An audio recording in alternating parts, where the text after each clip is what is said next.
Here in South Africa, we have the luxury of seeing rhinos in the wild. San Francisco, London, Copenhagen, Singapore, Tokyo, to name a few, are all cities around the globe who have rhinos in their zoos. And if the current poaching scourge is anything to go by, I want to find out just how secure our African rhinos are worldwide.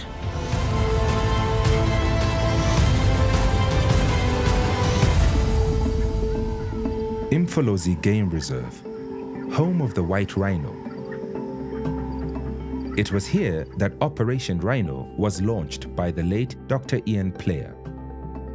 The project was ambitious, moving 2-ton animals between reserves in South Africa and to zoos around the world in a last-ditch effort to save the species in the late 60s. It worked. Our southern white rhino numbers grew to nearly 1,000 in zoos by a decade ago. It is not unusual for rhinos to be born in captivity these days, and zoos now claim to have very successful breeding programs. The first rhino to give birth in a zoo was closer to home. The National Zoo in Pretoria made such history several decades ago. Recently, it made history again due to the rhino security situation in our country. Less than 5 hours drive from here is the world's killing zone, as far as rhinos being poached is concerned. How safe are these rhinos? Well, of course, we've been very concerned about that as well. And roughly about 14 months ago, we increased our security presence here, but we had to make that very difficult decision whether or not to dehorn the rhino. And we were the first zoo in South Africa to do that, but I think also one of the first internationally to make that decision. We had to decide, what is the best for the rhino? We considered a number of options, including poisoning of the horn, perhaps even taking the rhino off display. At the end of the day, it was decided that the best bet is to rather just dehorn the rhino, because we can't risk having one of our rhinos poached here in the National Zoo.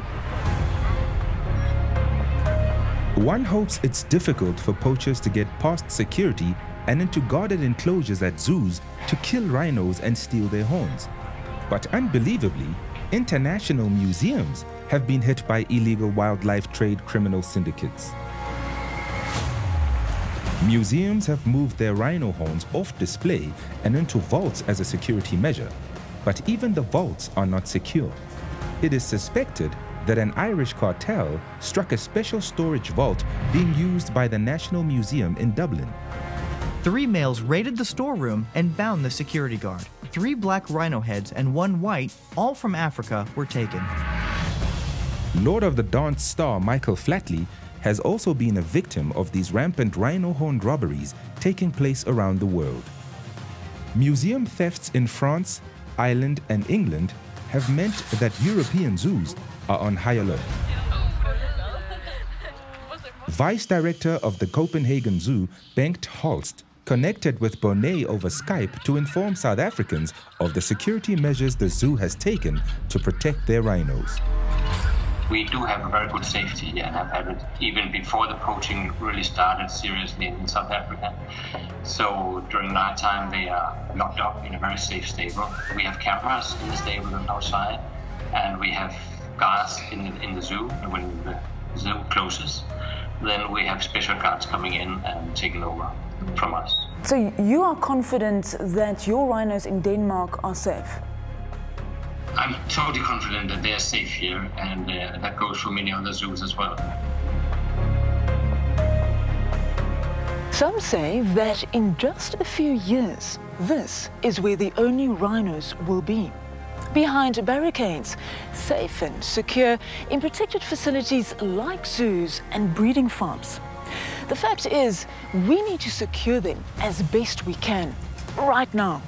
Every single one is precious. And it seems zoos around the world are making sure of that. And from a zoo in one of the world's great cities, that's your Rhino Brief.